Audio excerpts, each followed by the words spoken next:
মাড়ির রোগ, লক্ষণ এবং চিকিৎসা।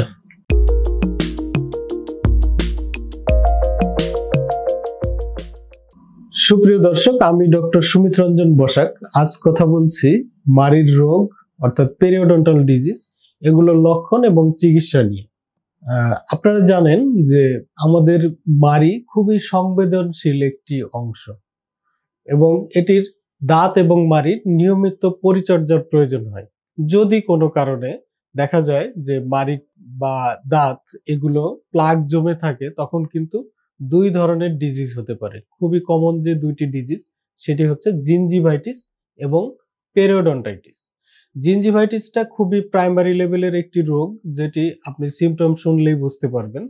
জিঞ্জিভাইটিস হচ্ছে মাড়ির প্রাথমিক প্রদাহ, যেটি কিনা শুধুমাত্র মাড়ি লাল হওয়া এবং মাড়ি থেকে রক্ত পড়ার মধ্যেই সীমাবদ্ধ।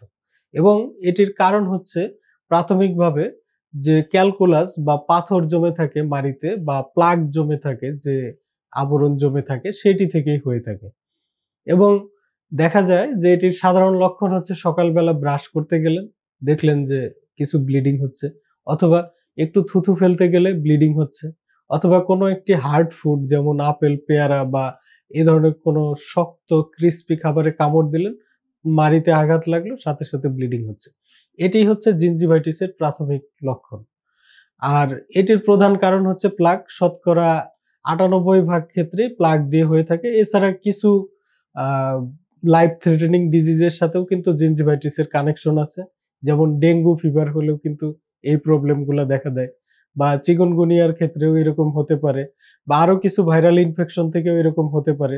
অথবা এমন কিছু ক্যান্সার থাকে, ব্লাড ক্যান্সার, যেগুলোতে যখন প্লাটিলেট কাউন্ট কমে যায়, তখনও কিন্তু জিঞ্জিভাইটিস এই ধরনের এই লক্ষণ নিয়ে আসে। একই রকমের লক্ষণ থাকে, তবে সাথে অন্যান্য সিমটমও থাকবে। আর সাধারণভাবে যদি আপনি হেলদি মানুষ হন, অন্য কোনো ডিজিজ নেই, সেই ক্ষেত্রে কিন্তু প্রথম এবং প্রধান কারণ হচ্ছে এই প্লাগ জমা বা পাথর জমা, যেটি মাড়িতে দেখা যায় না কিন্তু শক্তভাবে মাড়ি এবং দাঁতের সংযোগস্থলে জমে থাকে। এবং এটি খুবই সাধারণভাবে নির্মূল করা সম্ভব। এটি যদি প্রাথমিক অবস্থায় থাকে, তাহলে কিন্তু আপনি শুধুমাত্র আপনার ওরাল হাইজিন অর্থাৎ মুখের পরিবেশকে সুস্থ রেখেই এটিকে কন্ট্রোল করতে পারবেন। অর্থাৎ ২ বেলা নিয়মিত দাঁত ব্রাশ করে এবং দাঁতের ফাঁকে জমে থাকা খাদ্যকণা আপনি যদি ফ্লস ব্যবহার করে ক্লিন করেন, এবং একই সাথে আপনি যদি নিয়মিতভাবে মাউথ ওয়াশ ব্যবহার করেন, তাহলে কিন্তু বেশিরভাগ ক্ষেত্রেই আপনি এই সিমটম থেকে মুক্ত থাকবেন। কিন্তু যদি এটি এমন হয় যে প্রাথমিক অবস্থায় এরকম হলো, দীর্ঘমেয়াদে মাঝে মাঝে এরকম ব্লিডিং হচ্ছে, পাত্তা দিচ্ছেন না, এটি কিন্তু আস্তে আস্তে বাড়তে বাড়তে যেটি হয়, এই প্লাগ ইনডিউসড যে জিঞ্জিভাইটিস আছে, এটি এক ধরনের পকেট তৈরি করে ফেলে। সেখানে করতে করতে দেখা যায় যে দাঁত যে হাড়ের ভিতরে সাপোর্টিং স্ট্রাকচার দিয়ে থাকে, অর্থাৎ দাঁতটা তো হাড়ের ভিতরে মাংসের সাথে অ্যাটাচ হয়ে থাকে, যে সাপোর্টিং স্ট্রাকচার থাকে, পেরিওডন্টাল স্ট্রাকচার আমরা যেটাকে বলি, বা পেরিওডনসিয়াম বলি, এই স্ট্রাকচারটাকে কিন্তু ক্ষতিগ্রস্ত করতে থাকে। এবং সেই ক্ষেত্রে যেটি হয় সেটি হচ্ছে যে আস্তে আস্তে মাড়িটা দুর্বল হতে থাকে এবং হাড়টা ক্ষয় হতে থাকে, এবং একই সাথে ইনফ্লামেশন বা প্রদাহ বাড়তে থাকে। এবং ফলশ্রুতিতে যে ডিজিজটি হয় সেটিকে বলে পেরিওডন্টাইটিস। এবং পেরিওডন্টাইটিস একটি এমন রোগ যেটি কিনা সাইলেন্টলি আপনার দাঁত এবং মাড়ির সংযোগকে নষ্ট করে দেয়। এবং দীর্ঘমেয়াদী যেটি হতে পারে, যেরকম দীর্ঘমেয়াদে যদি পেরিওডন্টাইটিসটা পারসিস্ট করে, তাহলে কিন্তু আপনার দাঁত এবং মাড়ির যে সাপোর্টিং স্ট্রাকচার, হাড়, সেগুলো ক্ষয় হয়ে গিয়ে দাঁত নড়ে পড়ে যেতে পারে। এবং বিশেষত এটি কোনো বয়স কিন্তু রেস্ট্রিকশন নেই, যে আপনি মনে করলেন যে ওল্ড এজে বেশি হবে বা আর্লি এজে হবে, এইরকম না। এটি নির্ভর করে শুধুমাত্র এই ওরাল হাইজিন অর্থাৎ টোটাল যে আপনার মাড়ি এবং দাঁতের সুস্থতার উপরে। অর্থাৎ যদি এমন হয় যে কেউ প্লাগ কন্ট্রোল করতে পারে, তাহলে কিন্তু তার ওল্ড এজেও এগুলো হবে না। কিন্তু যে কন্ট্রোল করতে পারে নাই, এগুলো আস্তে আস্তে প্রোগ্রেস করে জিঞ্জিভাইটিস থেকে পেরিওডন্টাইটিস হয়ে গেছে, তখন কিন্তু এই দাঁতগুলো নড়ে নড়ে দুর্বল হয়ে যাবে। এবং যদি আপনি এগুলো আনট্রিটেড রাখেন, বিশেষত নিচের সামনের দাঁত, এইভাবে এফেক্ট হয়, এবং উপরের চোয়ালের মাড়ির দাঁতগুলো বেশি এফেক্ট হয়।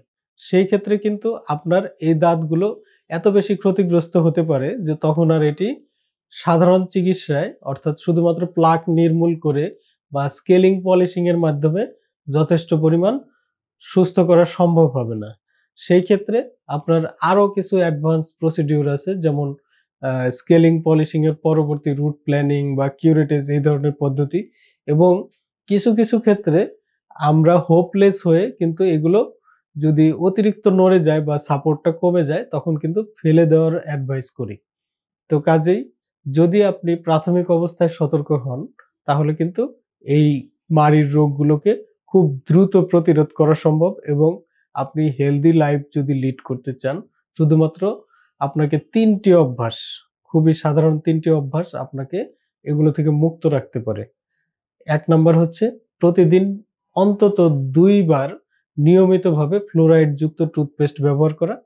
২ নাম্বার হচ্ছে আপনার যে মাড়ি এবং দাঁতের ফাঁকে জমে থাকে খাদ্যকণা সেগুলো ফ্লসের মাধ্যমে বের করে দেওয়া, এবং ৩ যেটি হচ্ছে মোস্ট ইম্পর্টেন্ট, সেটি হচ্ছে চিনিযুক্ত খাবার কম খাওয়া বা খাওয়ার পরে অবশ্যই দাঁতকে ক্লিন করে ফেলা। এই ৩টি মাত্র অভ্যাসের মাধ্যমে আপনি কিন্তু খুব হেলদি একটি আ পরিবেশ আপনি মুখের ভিতরে পেতে পারেন, এবং আপনার মাড়ি এবং একই সাথে দাঁতও সুস্থ থাকবে। আজ এ পর্যন্তই। সবাই ভালো থাকবেন, সুস্থ থাকবেন। ধন্যবাদ।